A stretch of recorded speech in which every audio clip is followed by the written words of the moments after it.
आपको ये सिखाने जा रहे हैं कि कौन कौन सी डिशेज हो सकती हैं और वो कैसे कैसे बननी है। उसमें पुलाव है, उसके अंदर मंदी है, उसके अंदर रान रोस्ट है, उसके अंदर उसको मैरिनेट कैसे करना है, ये सारी की सारी चीज़ें। और आमना जी जो है वो उनके एक्सप्रेशन यहाँ पे जरूर दिखाने हैं आपने। सबसे पहले मेरा ख्याल है रान रोस्ट करना, रान को रोस्ट करते हैं। बोल के अंदर जो पानी लिया है ना, उसके अंदर थोड़ा सिरका डाल दें और थोड़ा नमक डाल दें और इसको 20-25 मिनट के लिए उसमें भिगो दें। इस गोश्त को हजम करने का भी मैं तरीका बताऊंगी ताकि आपको प्रॉब्लम ना हो, इतना कुछ खाने के बाद डॉक्टर के नहीं जाना, ना बीपी हाई हो, ना स्टमक खराब हो, कुछ नहीं हो। अब आए इसका मसाला बनाते हैं। ये प्रेशर कुकर में ना 45 मिनट में रेडी हो जाएगी। मैं आपको इस तरह बता रही हूँ कि 1-1.5 घंटे में वो स्टीम रोस्ट हो रहा है, तो साथ साथ आप पुलाव भी बना रहे हैं। अब बनाते हैं बीफ बोटी। बहुत ज़बरदस्त बीफ बोटी ऐसे चुटकियों में बनेगी और आपकी डिश जो है ना, इस दफ़ा वो पूछेंगे लोग, मजबूर हो जाएंगे कि आपने कहाँ से बनाया। अब ये आपकी बोटी सुर्ख होना शुरू होगी घी के अंदर, तकरीबन तैयार है। अब इसकी गार्निश की तरफ आए। गार्निश का आप सुनेंगे ना तो आपके मुंह से पानी टपकेगा। रगड़ दिया शरीके को भी, साथ ही आपने रगड़ दिया। रगड़ दिया। मटन स्ट्यू, अच्छा वाला मटन मिक्स ले लीजिए। ढेर सारे टमाटर, ढेर सारा प्याज, इसमें लहसुन नहीं जाएगा, इसमें सिर्फ ढेर सारी अदरक की पेस्ट जाएगी। इसमें गोल सुर्ख मोटी मिर्च डलेगी। बकरे के गोश्त में वो चांपे होती हैं, ठीक है, और उसकी डिफरेंट डिशेज जो है वो बन रही होती हैं, तो वो बनाने का तरीका भी बताइए। आप बकरा तैयार रखिए, रेसिपीज तो हजार है। रेसिपीज आ रहा है। कसाई कहता है कि गोश्त को धोए बगैर पकाया करे तो जायका ज्यादा अच्छा आता है। कि आपने कभी सुना है इसके बारे में और क्या ख्याल है, ये टिप वाकई कारआमद? कसाई ने बात 200% दुरुस्त की है। पाए बनाने का तरीका भी बताइए। ओहो, जबरदस्त मसाला आपको बताती हूँ। मलाई बोटी, टिक्का बोटी, इसको मैरिनेट करने का तरीका बता दें। लेकिन सबसे इम्पोर्टेंट जो मुझे भी आपसे पूछना है वो ये पूछना है कि सीख कबाब टूटे ना। सीख कबाब के अंदर आपने क्या डाला? आपने सारे मसाले डाले और आपने प्याज का पानी निचोड़ के डाला जाता है। कभी भी प्याज पानी समेत नहीं डाला जाता। जूसी भी बनेंगे। आप इनको कहेंगे टूटो, नहीं टूटेंगे सीख के ऊपर, मुंह में जाके टूटेंगे। कितनी देर तक आप फ्रीज किया हुआ गोश्त इस्तेमाल कर सकते हैं? दूसरे दिन से अस्पताल भरना शुरू हो जाते हैं, छोटे हैं, बड़े हैं, कुछ भी है। सबसे जो कॉमन चीज़ है ना, वो आपका स्टमक खराब हो, पेट में दर्द होना। आप ऐसी चीज़ बता दीजिए जिससे आपका इन दिनों में खासकर आपका जो डाइजेस्टिव सिस्टम है वो ठीक रहे। आपको बड़ी ज़बरदस्त चीज़ बताती हूँ। शायद आप मिंट मार्गरेटा भी पीते हो, बॉटल डाल के ना पिए, वैसे पुदीना और लेमन पी लें। लेकिन आपको मैं एक शॉर्ट बताने लगी हूँ। अपनी बेगम से कहें या अम्मी से कहें कि अम्मी इसको बना के फ्रिज में रखें। पहले तो मैं कहवा बताती थी, आपको ठंडा बता रही हूँ। बिल्कुल ठीक है। ये किस तरह वार करेगा आप पे। बिस्मिल्लाहिर्रहमानिर्रहीम, अस्सलामु अलैकुम जनाब। ईद का मौका है और ईद या तो आ चुकी है, क्योंकि हम रिकॉर्डिंग कर रहे हैं, हम झूठ नहीं बोलते कि हम ईद वाले दिन बैठे हुए हैं, या ईद आ चुकी है या आने वाली है। अब जब भी हमारी टीम ये आप तक पहुंचाएगी तो उनसे गुजारिश तो यही की है कि ईद से एक आधा दिन पहले इसको जो है वो आप तक पहुंचा दिया जाए ताकि आप लोग भरपूर फ़ायदा उठा लें। तो हम आपको आज आमना जी के साथ, आमना जी का मैं बहुत मशकूर हूँ कि जब भी इनको गुजारिश की है ये हमेशा जो है वो हमें टाइम देती हैं और रेगुलरली हमारे हफ्ते में कम से कम एक तो इनके साथ जो है वो पॉडकास्ट जा रहा होता है, जिसमें मुख्तलिफ रेमेडीज़ आपको बता रहे होते हैं स्किन के हवाले से। आपको एक पॉडकास्ट में हमने अभी रिकॉर्ड किया जिसके अंदर हम आपको मुख्तलिफ किस्म के शरबत, गर्मियों के चटनियाँ, मज़े की अचार, ये सारे बनाने के तरीके बताए हैं। तो हम ये सोच रहे थे क्योंकि ईद है और ईद भी बड़ी ईद है, कुर्बानी है, और अल्हम्दुलिल्लाह कि हर घर में कमोबेश जो है वो गोश्त का अहतमाम किया जाता है। तो इस पर दावतें भी होती हैं और ये भी है कि कौन कौन सी डिशेस बनानी है। तो हम आज आपको ये सिखाने जा रहे हैं कि कौन कौन सी डिशेस हो सकती हैं और वो कैसे कैसे बननी है। उसमें पुलाव है, उसके अंदर मंदी है, उसके अंदर रान रोस्ट है, उसके अंदर उसको मैरिनेट कैसे करना है, ये सारी की सारी चीज़ें। और आमना जी जो है वो उनके एक्सप्रेशन यहाँ पे ज़रूर दिखाने हैं आपने। अस्सलाम वालेकुम, कैसे हैं आप? ठीक है जी, बहुत खुश हो गई हूँ। बहुत खुश हो गई हैं। कहाँ से स्टार्ट करें? मुझे कुकिंग से ऐसे प्यार है कि आपकी सोच है। बिल्कुल ठीक है। अगले दफ़ा इंशाल्लाह जब ईद आएगी तो मैं आज ही नाज़रीन को बता रहे हैं, हम एक किचन का एहतमाम करके बना के दिखाएंगे इंशाल्लाह। और ये मैं तो बहुत ही हैप्पी हो जाऊंगी। लेकिन अगर मैं दो चार डिशेज में बताती हूँ जिससे आपके दस्तरखान को ना शाही तड़का लगे। वाह, चलें और ना स्टार्ट जो करते हैं। अभी नई बच्ची हैं वो भी आ जाएं, कॉपी पेंसिल लेके सामने बैठ जाएं। मैं आपको ऐसी रेसिपीज बताऊंगी कि जो आप सोचती रह जाएंगी, जो आपने कही तो 4 घंटे में बनेंगी, नहीं 1 घंटे 1.5 घंटे में आप दस्तरखान तैयार कर लेंगे। ये बड़ा अच्छा आपने कहा जो नई बच्चियां हैं। अच्छा, वो इसको मैं एक्सप्लेन करता हूँ। इसको एक्सप्लेन इस तरह से करता हूँ कि मोस्टली आजकल जो है वो हमारी बेटियां, हमारी बहनें जो है वो कुकिंग ज़रा कम करती हैं शादी से पहले। शादी के बाद फिर एकदम उनको शौक भी आ जाता है। और मैं ये ससुराल को भी कहना चाहता हूँ कि इस पर परेशान ना होइए, आपके जी खाना नहीं बनाती हमारी बहू होने वाली, और क्या बनेगा, सर पे पड़ेगी, सब बन जाएगा। और होता है ऐसा, इसलिए इस पर परेशान होने की जरूरत नहीं है। तो हम आज उनकी मदद के लिए भी और अपनी मदद के लिए भी आपको जो है वो रेसिपीज बता रहे हैं। रहे हैं तो सबसे पहले मेरा ख्याल है रान रोस्ट कर लेते हैं। रान को रोस्ट करते हैं, जो कि हमारी ना फैमिली की एक दावत होती है ईद के सेकंड डे, बड़ी फेमस है वो। हम सब एक एक डिश लेके जाते हैं वेरी गुड। और उसमें डिशेस को नंबर मिलते हैं, उसमें बाकायदा वो नेम प्लेट्स लगे होते हैं किसने क्या बनाया। लास्ट ईयर तो मैंने रान रोस्ट बनाई थी और बस उसने दिल ही जीत लिए। तो बात ये है कि ईद का मौका भी ऐसा है, जो गोश्त खाने का मज़ा है वो भी दुबाला हो जाता है। इस गोश्त को हजम करने का भी मैं तरीका बताऊंगी ताकि आपको प्रॉब्लम ना हो इतना कुछ खाने के बाद डॉक्टर के नहीं जाना। ना बीपी हाई हो, ना स्टमक खराब हो, कुछ नहीं होगा, ना किसी और ऑर्गन पे जो है वो इफेक्ट हो, कुछ नहीं होगा। ये तो जबरदस्त होगा। हाँ जी, इसमें छोटी सी एक चीज मैं लास्ट में आपको गिफ्ट देके जाऊंगी। बिल्कुल ठीक। आपने क्या करना है, सालम रान ले लें, उसको कट लगवा लें, या आपका जो कसाई है वो आपको कट लगा देगा। वो जो सीधा है उसको भी दरमियान में से थोड़ा सा आपने टेढ़ा करना है, थोड़ा सा उसको पच लगा के, और उसको आपने अच्छी तरह धो के अब एक बोल लें, उसके अंदर पानी लें। तो आपने वो जो रान है ना, इतना सा बोल लिया पानी का। अगर 2 किलो की रान है, 2.5 किलो की रान है, डोंट वरी, अगर इससे कम की तो होगी नहीं, और 2 किलो या 2.25 किलो की तो नॉर्मल होती है। तो आपने ये, मैं बकरे की रान बता रही हूँ, मैं समझ रहा हूँ। तो आपने ना क्या करना है, बोल के अंदर जो पानी लिया है ना उसके अंदर थोड़ा सिरका डाल दें और थोड़ा नमक डाल दें और इसको 20-25 मिनट के लिए उसमें भिगो दें। सही। कट इसमें लगे हुए हैं, पच कहते हैं जिसको। फिर आपने इसको निकालना है, टॉवल पे इसको ड्राई करना है। अब आए इसका मसाला बनाते हैं। ये प्रेशर कुकर में ना 45 मिनट में रेडी हो जाएगी, जो इसके ऊपर अब हम लगाने लगे हैं। आपने एक दही लेना है, दही के अंदर अदरक लहसुन का पेस्ट डालें, उसके अंदर थोड़ा सा सुरख मिर्च डालें, नमक डालें दही के अंदर, और साथ ही आप काली मिर्च डालें और ज़ीरा तवे पे भून के उसका पाउडर बना के डालें। ये सारे मसाले हो गए।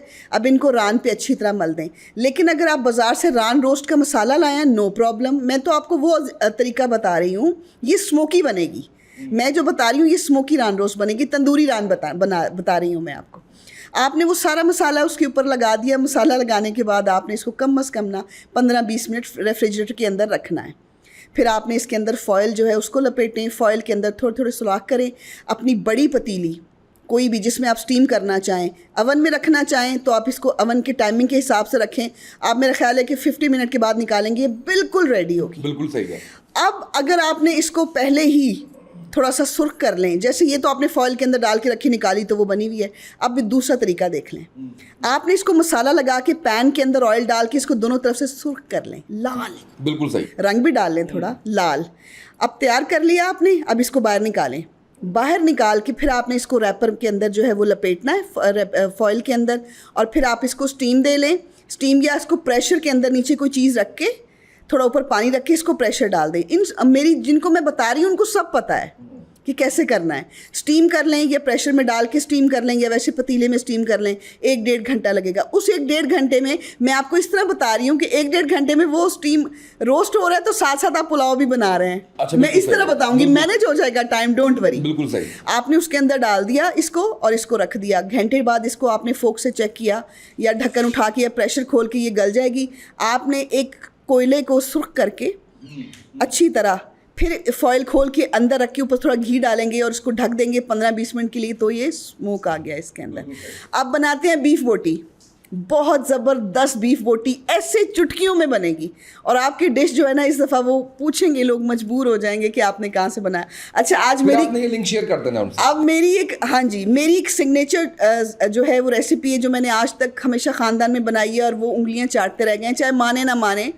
मेरे माँ बाप और मेरी फैमिली तो मानते हैं कि मुझसे अच्छी वो कोई नहीं बना सकता। वो है, रगड़ दिया शरीके को भी, हाँ साथ ही आपने रगड़ दिया मटन स्ट्यू। वो हम बनाएंगे। पहले बीफ बोटी बनाते हैं। बीफ की आपने बोटियां कटवा लें, जो आपका वो जो गैरेज में आपने बिठाया हुआ है ना, उससे अच्छी तरह बोटियां बनवा लें, बोनलेस। उसको अच्छी तरह धो लें, नमक और सिरके वाले पानी से भी अच्छी तरह जो है वो उसको धो लें। अब इसके अंदर आपने क्या डालना है, थोड़ा सा पतीली में पानी डाल के, प्रेशर में, आप प्रेशर में बनाएं, ज़्यादा अच्छा बनेगा, जल्दी बनेगा। तो उसके अंदर आपने गोश्त डालना है, लेकिन 2 मिनट थोड़ा सा पानी डाल के इसको गर्म होने देना है, फिर वो पानी फेंक देना है। इस तरह इम्प्योरिटीज सारी गोश्त की निकल जाएंगी। वो जो आपके लिए मुज़र थे ना उसके, वो बड़े गोश्त के, वो साफ़ हो जाएगा। अब इसके अंदर थोड़ा पानी डालें, बड़ी इलायची डालें 4, 2 किलो गोश्त है तो 8 डालें, ठीक है। अदरक लहसुन का पेस्ट डालें, बस, बिल्कुल सही। अदरक लहसुन का पेस्ट, थोड़ा सा नमक और 8 बड़ी इलायचियाँ, अगर 2-2.5 किलो है तो, और अगर थोड़ा है तो फिर आप 2 या 3 डाल लें। इसको प्रेशर कर दें। अब ये जब आपने अपने टाइम के हिसाब से 20-25 या 30 मिनट बाद खोल लें तो वो बीफ बोटी, क्योंकि ताज़ा गोश्त होता है ना, वो गली होगी। अब आपने उसको पैन में शिफ्ट करना है, उसमें थोड़ा सा ऑयल डालें ऑयल डालने के बाद उसमें भुना हुआ ज़ीरा उसका पाउडर डालें, और अभी भी कुछ नहीं डालना। इसके अंदर बड़ी इलायची है, अदरक लहसुन का पेस्ट है, नमक है, और साथ अब आपने ज़ीरे का पाउडर डाल दिया है। अब ये आपकी बोटी सुर्ख होना शुरू होगी घी के अंदर, तकरीबन तैयार है। अब इसकी गार्निश की तरफ आएँ। गार्निश का आप सुनेंगे ना तो आपके मुंह से पानी टपकेगा और आप कहेंगे कि इस बोटी को आपने कैसे ही खाना है, इसमें कोई मिर्च नहीं डलेगी, अभी बता रही हूँ। बिल्कुल ठीक है। आपने इसको जब डिश आउट करना है तो उसके ऊपर कम से कम इतनी हरी मिर्चें, धनिया, पुदीना और लेमन को बराबर बराबर काट के, यानी कि इतनी ज़्यादा, 1 पाव हरी मिर्चें, साथ ही बहुत ढेर सारा धनिया, ढेर सारा पुदीना और 6-7 लेमन के 4-4 टुकड़े करके इसको अच्छी तरह धो लें और इसके ऊपर बिछाएं कि ये छुप जाए। बिल्कुल ठीक है। फिर आप इसको तंदूर की रोटी या नान के साथ जो है वो एंजॉय। क्या ज़बरदस्त बात है। बिल्कुल ठीक है। और क्या रह गया? और साथ हम बताते हैं मटन स्ट्यू। मटन स्ट्यू एक ऐसा कि आपने कोरमे तो बहुत खाए होंगे जी, छोटी ईद है, कोरमा बन गया। चले आए मटन स्ट्यू बताती हूँ, जिसमें आपको बस आप एक दफ़ा बनाएंगे तो आपने कहें कि अब हमारे दस्तरखान पे यही बनेगा। अच्छा वाला मटन मिक्स ले लीजिए या जो भी आप पार्ट पसंद करते हैं वो ले लीजिए। गोश्त ताज़ा ही होना चाहिए, और अगर गोश्त आपने धुलवा लिया अच्छी तरह तो इसको कुछ भी और करने की ज़रूरत नहीं, इसको साइड पे रखें। आपने अदरक लहसुन का पेस्ट प्रेशर कुकर में डालें। सारा गोश्त मिसाल के तौर पे 2 किलो है, वो डाल दिया। साथ आपने डाल दिए टमाटर, ढेर सारे टमाटर, ढेर सारा प्याज। इसमें लहसुन नहीं जाएगा, इसमें सिर्फ ढेर सारी अदरक की पेस्ट जाएगी। इसमें गोल सुर्ख मोटी मिर्च डलेगी, इसमें पाउडर नहीं डलेगा। और इसमें मिक्स गरम मसाला ना वो 2 चम्मच भर के डालेंगे। लास्ट के अंदर इसके अंदर आपने डालना है जितना भी ऑयल आप खाने के अंदर डालते हैं, 1 कप डाल दीजिए, या जितना देसी घी डालना है, दूसरा डालना है, घी भी डाल देना है, पानी भी डाल देना है। अब इसको बंद करें और कम से कम 25 मिनट के लिए ऊपर रखें। बिल्कुल ठीक। जब आप निकालेंगे तो आप देखेंगे कि गोश्त बिल्कुल गला हुआ है, मोटी सुर्ख मिर्च खुलेगी, फटेगी, और वो जायका जो उसके अंदर आएगा, घी ऊपर आया होगा। आपने इसको 10 मिनट भूलना है और डिश आउट कर लेना। वाह क्या बात है। अच्छा ये बताएं, इसका बड़े गोश्त का कीमा बनाने का तरीका भी बताइए। बड़े गोश्त का हाथ का कीमा भी बन जाता है, बड़े गोश्त का मशीन का कीमा भी, घरों में भी चॉपर होते हैं। लेकिन मैं आपको बताऊं, वैसे तो ये कहते हैं कि जी कोरा गोश्त अच्छा होता है जो बड़ा है, इसको हमेशा चर्बी के साथ ही पीसें। अच्छा, लाजवाब रहेगा आपके कोफ्तों के लिए भी। वैसे अगर आपने भूनना है, 1 महीने में कम से कम बेनिफिट बता रही हूँ मैं बीफ का कीमा बच्चों को आप खाएं भून के, बड़ा गोश्त भी खाएं, और उसके साथ जो फ़ैट होता है वो बिल्कुल मुज़र सेहत की चीज़ें इतनी भी नहीं होती। आप कौन सा रोज़ खा रहे हैं? आपने कम से कम महीने में 2 दफ़ा तो पका के खाना है। आप गोश्त को अच्छे सा लेके और अपनी छुरी के साथ भी उसको अपनी शेल्फ़ के ऊपर जो है वो चॉप कर सकते हैं। अगर आपको आता है तो प्लीज़ रिस्क नहीं लेना। आपने बेला वजह जो है वो उस वक्त नहीं बनना कि आपको नहीं आता, तो आप बाज़ार से पिसवा लें। लेकिन मैं एक मशवरा ज़रूर दूँगी कि जब भी आप बनाएं ना ये इसका बीफ, इसके अंदर इसकी चर्बी ज़रूर डलवाएं, वो आपकी सेहत के लिए बहुत अच्छी। बिल्कुल ठीक है। अच्छा अब मुझे ये बताएं कि ये जो होता है शामी कबाब, वो उसके बनाने का तरीका भी बता दीजिए। शामी कबाब तो आप बड़ा गोश्त ले लेते हैं या आप चिकन ले लेते हैं, उसके अंदर आप चने की दाल डालते हैं, अदरक लहसुन का जो है वो मिक्सचर डालते हैं, साथ ही हरी मिर्च का, और साथ ही गरम मसाला डलता है, नमक डलता है। इसके अंदर थोड़ा सा पानी डाल के इसको ऊपर रख दें जब तक चने की दाल और गोश्त गल ना जाए। चिकन का होगा तो 15 मिनट लगेंगे, बीफ होगा तो 35 मिनट लगेंगे, या मटन भी होगा तो भी इतने मिनट 30 मिनट लगेंगे।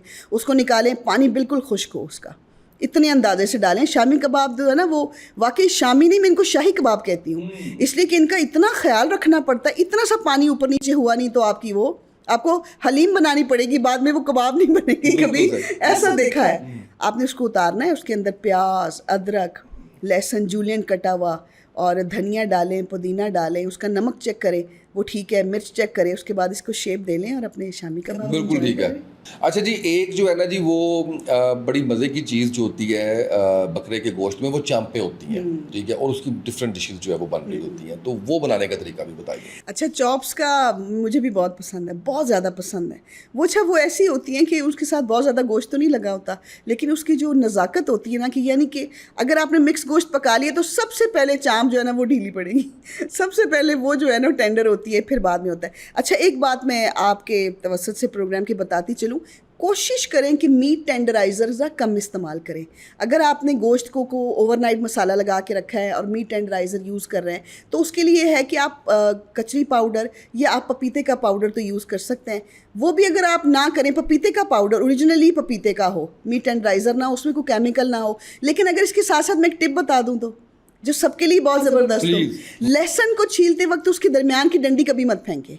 अगर आपका गोश्त जो है वो आपने ज़्यादा ले आए हैं, थोड़ा पका के देखा कि वो नहीं गल रहा, तो गलते वक्त 3-4 डंडियाँ वो डाल दें, आपका गोश्त फ़ौरन गल जाएगा। वाह, बहुत खूब। और साथ ही आपने चांपे ले लिए, कोई 2 किलो हैं या 1 किलो हैं, उसको अच्छी तरह धो लें, साफ़ कर लें। इसको दही का इसका मसाला बनाते हैं। दही के अंदर आप अदरक, लहसुन, नमक, मिर्च, थोड़ा तंदूरी मसाला मैं अभी बताती हूँ आपको कैसे बनना है, और साथ ही आप उसके थोड़ा ज़ीरा अजवाइन भी डाल लीजिए और इसको अच्छी तरह हरी मिर्च का पेस्ट लाजमी डालिए। इसको अच्छी तरह जो है वो चांपों पे कोट करके 15 मिनट रखें, फिर इसको प्रेशर में डालें या पतीली में डालें। अगर आपके पास 2 घंटे हैं तो पतीली में डालें। हम तो प्रेशर में फटाफट बना लेते हैं, भाई हमने 1-2 घंटों में और बहुत काम करने होते हैं। सही है। तो आप उसके अंदर वो डाल लीजिए और इसको 10-12 मिनट स्टीम दें। खोलेंगे तो पानी थोड़ा सा छोड़ा होगा उसने, आप उसी पानी के अंदर उसको अच्छी तरह जो है वो कर लें, मिक्स कर लें। पानी खुश्क हो जाएगा तो आप इसको स्मोक दे लें कोयले का, ऊपर से गार्निश करें। और अगर आपको तंदूरी चाप चाहिए कि जो कि होती है, तो आप इसको गलाने के बाद थोड़ा सा बेसन उसके अंदर नमक और मिर्च डाल के इसको हल्का सा कोट करके वो भी फ्राई कर सकते हैं। तो आपकी वो वाली चाप भी तैयार हो जाएगी। आप बकरा तैयार रखें, रेसिपीज तो हजार है। अच्छा, एक अभी सामने मेरे पोस्ट आई है कि कसाई कहता है कि गोश्त को धोए बगैर पकाया करें तो जायका ज़्यादा अच्छा आता है, और ये टिप गोश्त बनाने वाले और पकाने वाले दोनों देते हैं। तो आगे उसने लिखा है कि मुझे समझ आई कि होटल के खाने का जायका घर के खाने से मुख्तलिफ क्यों होता है, और सवाल है ये कि आपने कभी सुना है इसके बारे में और क्या ख्याल है, ये टिप वाकई कारआमद है? जी, मैं कभी धोखे नहीं बनाती। मटन तो मैंने कभी नहीं बनाया। मटन को अगर आप पानी के नीचे रखेंगे फ़ौरन रेशे खुल जाएंगे। एक तो वो जायका उसका ख़राब हो जाएगा, दूसरा कि उसकी बोटी कभी भी नॉर्मल और अच्छी नहीं बनेगी। फ़ौरन रेशा हो जाता है उसका, वो पानी छोड़ने लगता है। इसलिए कहा जाता है कि आप अपने सामने जब गोश्त बनवा रहे होते हैं, भाई देखें किसी को ये अच्छी लगेगी बात, किसी को नहीं लगेगी।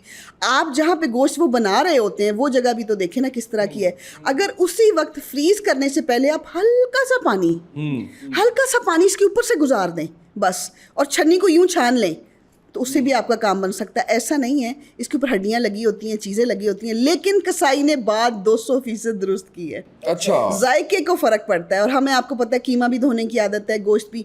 मैं कोशिश करती हूँ, जैसे फॉर एग्जांपल मैं लेके आई हूँ तो मैं थोड़ा सा पानी उसके ऊपर से उसको बिल्कुल एक नहीं, थोड़ा सा ऊपर से गिरा के ना उसको छन्नी में यूँ करती हूँ कि वो निकल गया, थोड़ी देर बाद उसको रख लिया, तो मेरी बचत हो जाती है जायके की। बोटी वाकई ख़राब हो जाती है। ठीक है। अच्छा, अब लाहौर के उससे, वैसे तो पूरे पाकिस्तान लेकिन लाहौर खासकर मशहूर है, पाए बनाने का तरीका भी बता दीजिए। ओहो, पाए बताती हूँ, मेरा फेवरेट है पाए। तो मैं तो बहुत शौक से खाती हूँ, हमारी फैमिली में सारे बहुत शौक से खाते हैं।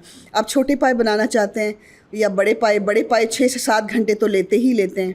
वो तो आपको बड़े ध्यान से उसको स्टीम करके बनाना पड़ता है। और छोटे पाए तो हैं कि अगर मैं 8 भी ले आई हूँ तो वो मेरे प्रेशर में बन जाते हैं। वैसे तो उनको भी ओवरनाइट लगता है, लेकिन अगर जल्दी बनाना हो, देखें मैं जल्दी इसलिए बोल रही हूँ कि चाहे मैं बहुत अच्छी बातें कर रही हूँ, 8 घंटे कोई मैं ना, मेरे ज़्यादा प्रोग्राम्स मैं डेडिकेट करती हूँ अपनी हमारी जो बच्ची हैं नहीं, जो फील्ड में आती हैं, मैंने कहा भाग ना जाए तो इसलिए उनको भी लगे कि हाँ जी, अब हमारी सास ने भी कह दिया है और हमारी अम्मी ने भी कह दिया तो ये बनेगा। अब ये ईद के जो पाए हैं ये तो बनने ही बनने हैं इनके घरों में। तो आप उसके लिए क्या करें, आप पाया मसाला घर में बनाएं। बहुत सी रेसिपीज़ हैं उसकी, वो आपको मिल जाएंगी, डिफरेंट रेसिपीज़ हैं। अगर वो आपने रेसिपीज़ नहीं फॉलो करनी तो मैं उसका ज़बरदस्त मसाला आपको बताती हूँ। आपने छोटी इलायची लेनी है, बड़ी इलायची लेनी है, नमक लेना है, मिर्च लेनी है, आपने थोड़ी सी सौंफ लेनी है, भुना हुआ ज़ीरा लेना है, और साथ दारचीनी लेनी है, लौंग लेने हैं, और आपने काली मिर्च लेनी है, सफ़ेद ज़ीरा, इस सब को अच्छी तरह पीस लें। आपने ये मसाला उसके अंदर डाल दिया। सबसे पहले आपने घी के अंदर डालने हैं प्याज। मैं तड़के से स्टार्ट करूँगी और पाए रेडी हो जाएंगे। लोग पहले पाए गलाते हैं फिर तड़का लगाते हैं। तो आपने ना पतीले के अंदर घी डालें, वैसे हम नॉर्मली देसी घी में ही बनाते हैं, ये छोटे पाए बन रहे हैं, इसी तरह आप बड़े बना लें। आपने पाए अंदर डाल दिए और उसको थोड़ा सा सुर्ख किया, अदरक लहसुन की पेस्ट डाली। आपने जितना भी ये मसाला बनाया उसको दही में मिक्स कर लें, सुर्ख मिर्च समेत, इसको उसके अंदर उंडेल दें। अगर आप इनके अंदर हरी मिर्च की पेस्ट भी डालना चाहें तो उफ, ऐसा कमाल टेस्ट आता है कि मैं बता नहीं सकती। आपने इसको अच्छी तरह भूना भूनने के बाद इसमें टमाटर नहीं डलेंगे, प्याज, अदरक, लहसुन और दही डलेगा। जब आपने देखा कि पाए जो हैं वो थोड़े से भुन गए हैं तो आप इसके अंदर जितना आपको रिक्वायर्ड है, ये 4 पाए हैं, 8 हैं, 12 हैं, 20 हैं, उस हिसाब से इसको पानी डालना है और इसको पकने के लिए रख देना है थोड़ा थोड़ा। अभी कोशिश करें कि हल्की आंच पे ओवरनाइट रखना है तो उसको आटे से बंद कर दें ताकि ना स्टीम हो, थोड़ी सी जगह बस छोड़ें जैसे स्टीम निकले। मसाला निहायत आसान है, सब कुछ आपके किचन में पड़ा है, बस अपनी नीयतों को, दिलों को बड़ा कर लें कि आपने ये पका के देने हैं। अब आप, अम्मी ने आपको खिलाया तो अब आपने अम्मी को खिलाना है, तो आप ये सुबह नान के साथ नोश करें। अगर आप कहते हैं तो मैं नान बनाने का तरीका भी बता देता हूँ। अपने प्रेशर कुकर में आप इजीली घर में नान बना सकते हैं। आपने चने बनाए हुए हैं या आपने कोई ऐसा सालन है, अम्मी ने भिजवा दिया, आप कहती है इसके साथ नान होता तो कितना अच्छा होता। क्रिएटिव बने, कुछ भी। मैं एक ऐसा इंसान हूँ, मैं समझती हूँ दुनिया में कुछ नामुमकिन नहीं है। आप हिम्मत करें, रास्ते खुद ही मिलते हैं, दरवाजे खुद ही बन जाते हैं आपके लिए। आप थोड़ा सा मैदा ले लें या नॉर्मल आटा ले लें, इसको आप दही से गूंद लें, थोड़ी सी अजवाइन डालें, थोड़ा नमक डालें, दिल चाहे तो एक अंडा भी डाल लें। अब दही अंडा, मैं इसमें कोई वो नहीं डाल रही, सोडा नहीं डाल रही। अगर आपके पास यीस्ट पड़ी है तो डाल लें थोड़ी सी, दही ना डालें, अंडा ना डालें, यीस्ट डाल लें।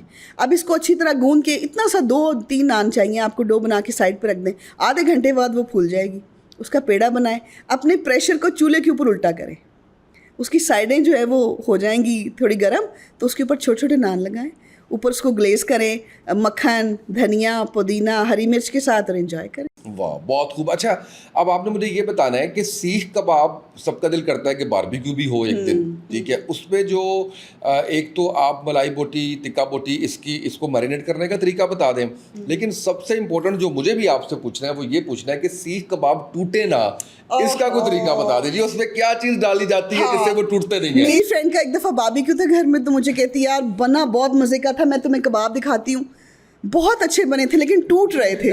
तो मैंने कहा कि तुमने उसके कॉमन प्रॉब्लम, तो उसका कॉमन प्रॉब्लम मैं आपको बताती हूँ कि जब भी उसमें डलता है प्याज, मैं तो डालती हूँ। सीख कबाब के अंदर आपने क्या डाला, आपने सारे मसाले डाले और आपने प्याज का पानी निचोड़ के डाला जाता है। कभी भी प्याज पानी समेत नहीं डाला जाता। दूसरा, आप कबाबों के अंदर अगर थोड़ा सा चने का आटा शामिल कर लेना, जूसी भी बनेंगे।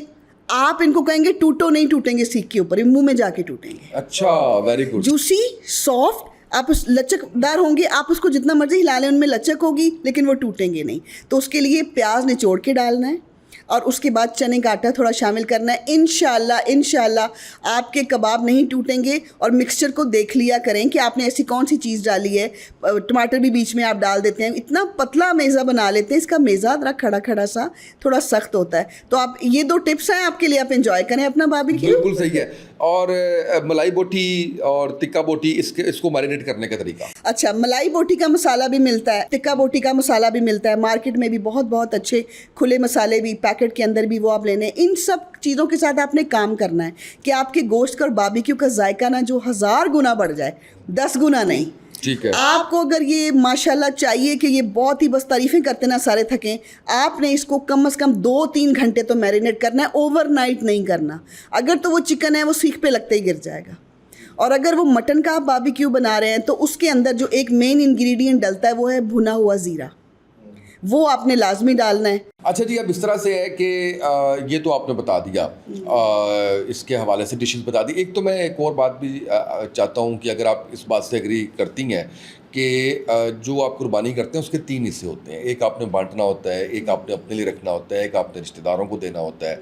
तो इसमें ज़रा मेरा ख्याल है कि हमें ख्याल रखना चाहिए कि सिर्फ अपनी फ्रिज के अंदर वो नहीं करना। दूसरा ये है कि चले एक घर है उसके अंदर 2-3 कुर्बानियाँ आपने की हैं, गोश्त आपका ज़्यादा आ गया है, तो कितनी देर तक आप फ्रीज़ किया हुआ गोश्त इस्तेमाल कर सकते हैं? लोग तो 6-6 महीने 8-8 महीने इस्तेमाल करते हैं, जैसे अगले जन्म में मिलना ही नहीं है। और ये मुज़र सेहत है, बिल्कुल है। कम अज़ कम ना, अगर बहुत ज़्यादा भी रखे तो उसको महीने में खा लें। आपकी बहुत मेहरबानी है। मैं जानती हूँ कि रोज़ आप नहीं पका के, लेकिन आप अगर रोज़ भी पका रहे हैं इसको प्लीज़ कम अज़ कम 1 महीने के अंदर। क्यों?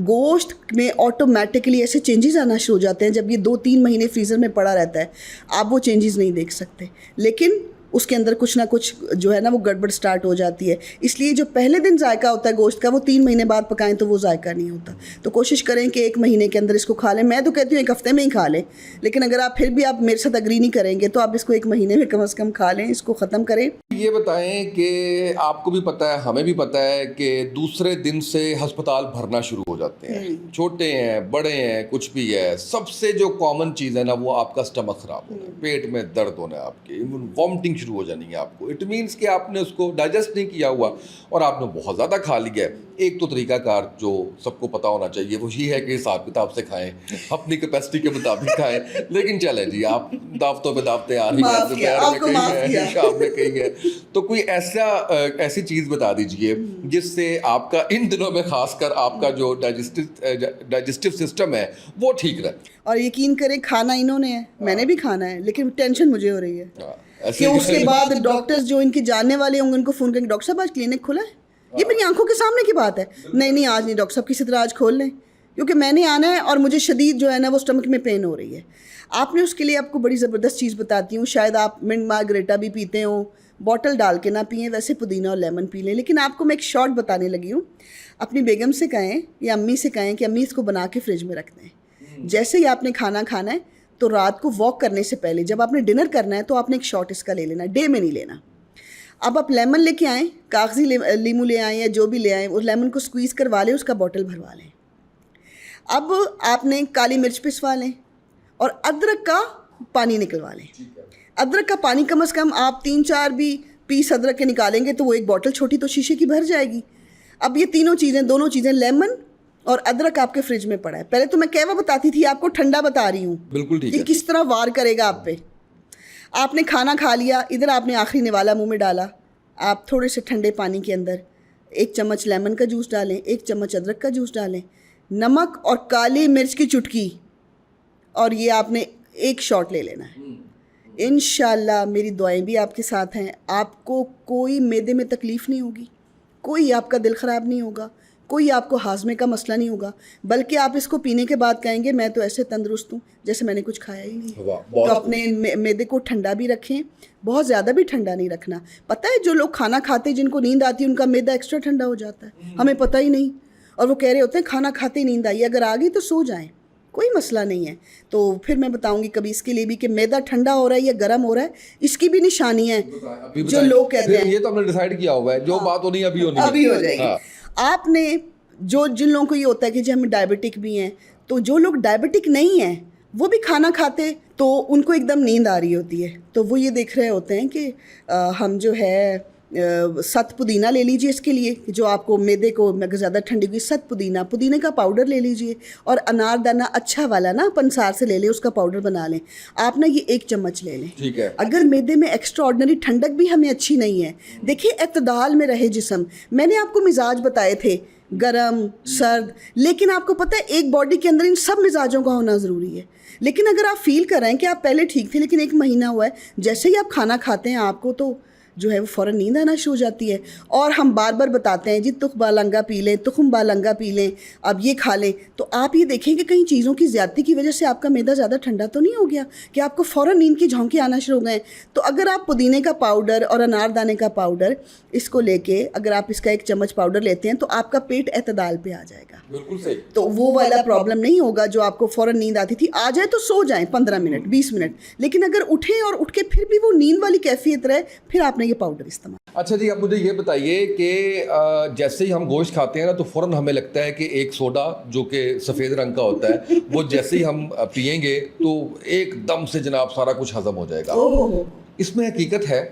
और दस्तरखानों के दस्तरखान समेत मैं अपने आप को मैं ये पोज नहीं करूंगी, लेकिन मैं अवॉइड करती हूँ। सफ़ेद रंग, काला रंग, काला, ऑरेंज, ये सारे रेड भी है, रेड भी है, ब्लू भी आ गया, रेडीमेड मिलता है एक पाउडर जी, ब्लू लगून के नाम से। एनीवे, लेकिन मैं आपको एक बताऊँ एक सादी सी चीज़, काली मिर्च में अल्लाह पाक ने इतनी शिफा रखी है।